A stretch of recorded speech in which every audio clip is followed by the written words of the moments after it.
Mangroves are a type of tree species that grow in forests along the coast of tropical areas. These coastal ecosystems are rich in biodiversity, providing a home for an abundance of species and are protectors of the communities around them. Most importantly, these forests are indispensable in the fight against climate change, acting as a large contributor to carbon sequestration and a protective barrier against the physical impacts of tropical storms. This makes these precious, valuable ecosystems essential to the safety of communities and our planet. Despite these apparent benefits, these forests are constantly under threat from human activities. If current rates of deforestation continue, an estimated 4.2 billion tons of carbon dioxide could be released into the atmosphere, making it paramount to improve current surveying techniques. At Engineers for Exploration with the Berto Lab at the Scripps Institute of Oceanography, I and the mangrove monitoring team are developing novel surveying techniques to better classify mangroves and monitor their health over time. Surveying these forests by hand is very labor-intensive, making it difficult to measure the forests quickly and efficiently. Traditionally, mangrove ecosystems are monitored using satellites. However, satellite imagery can be of poorer quality, making it difficult to accurately classify mangroves to understand their extent. Because of this, our team has collected our own dataset using drone remote sensing techniques. With this data, we've been able to develop a novel hybrid convolutional neural network, greatly outclassifying mangrove forest extent than that of current classification methods. Although having these promising results, our ambition only grew to push boundaries and make it better. To get better mangrove extent classifications, we use high-resolution satellite imagery. However, since this imagery is very expensive and not always available, we need a method to alleviate the constraint. In order to get around this, we can upscale freely available low-resolution satellite imagery to the same resolution of our high-resolution satellite imagery.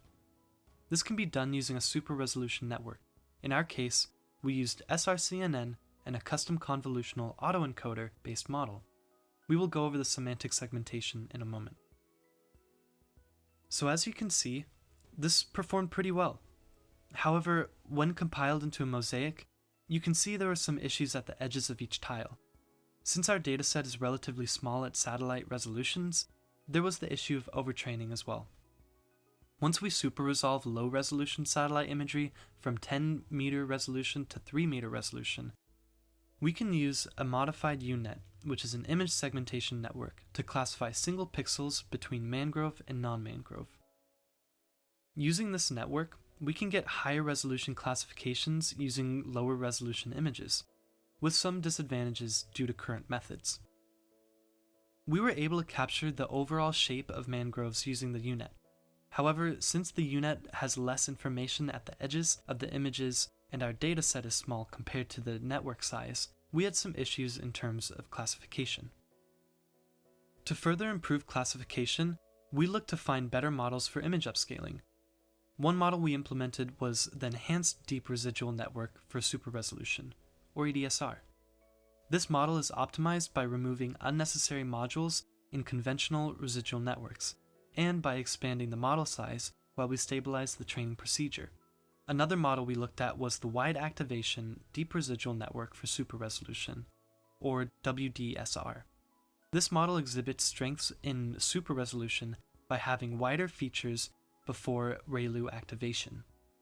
In order to compare, we use PSNR loss as our metric. Our autoencoder and WDSR performed similarly, but WDSR was slightly better than all of the other tested models. SRGAN and other generative adversarial networks are in progress to further improve our super resolution models. For the work conducted this summer and all of the hard work done for this project, we'd like to thank our sponsors, collaborators, and everyone else working hard to make this project possible. If you have any questions or wish to join, please feel free to contact me or Dillon via email or visit our website for more info. Thanks for watching.